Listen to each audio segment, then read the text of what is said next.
So I guarantee we've all used AI because we all have phones, and AI is any form of technology that allows a computer to act human, such as chatbots, which we all have on our phones because we all have Siri or Alexa or Google, which we all, I guarantee, have used. But there are other forms of AI that we don't often think of. Self-driving cars are the other most common one. And then we have physical robots, which we'll talk about all three of these more later. AI.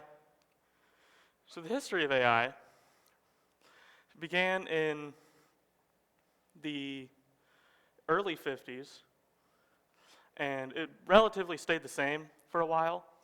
It was mostly just computers able to play chess, and that's about it. Until the 80s, when it picked up again with the AI being able to play more games. And it didn't really pick up more than that until the 2000s, when we started to get things like the chatbots and self-driving cars went into development and many other things, such as the robots I mentioned earlier. So one of the main things recently is with AI images, with ChatGPT mainly being able to create images with AI based on prompts that you give it, such as this one that I gave the prompt to ChatGPT to make an image of a man standing in the streets, and this is what it gave me. There are other programs that can make images that look much more realistic than this, but this is the best that ChatGPT can do as of right now. It'll most likely become a lot better in the near future. Now, self-driving cars, they use sensors and cameras to run through a program that is built into the computer of the car to determine its surroundings, and which tell it where to go and when to stop if there's a car there, if there's a red light, or anything like that. And there's just an image of Google's self-driving car, which is entirely self-driving. It doesn't require a person at all.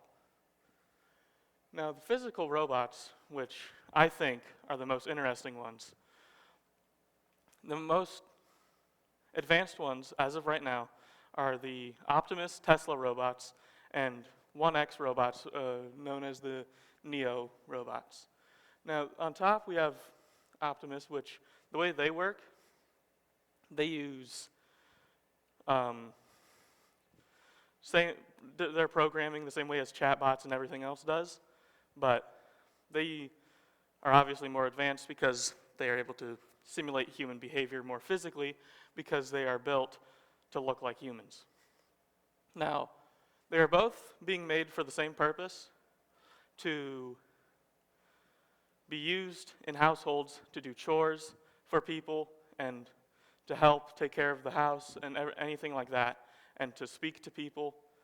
However, the 1X robots are their company is further down the line in production than Optimus is. I think I read that 1X, they plan on putting it out for consumers this year, and Tesla isn't doing that until 2026. And that was... So,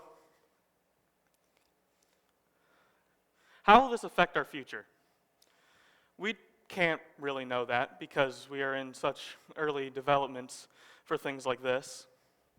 But depending on how these develop and how they are used will determine the future. It'll definitely get rid of a bunch of different jobs, and which is a major concern for a lot of people. But that's really all we know for sure. The advancements are going to have both good and bad effects, guaranteed, because we obviously don't know what's going to come of it other than what is simple, such as it taking jobs, like I mentioned before. The future will bring all sorts. The future is unpredictable, and it will likely have both positive and negative effects and on humanity and possibly even the whole world. Thank you.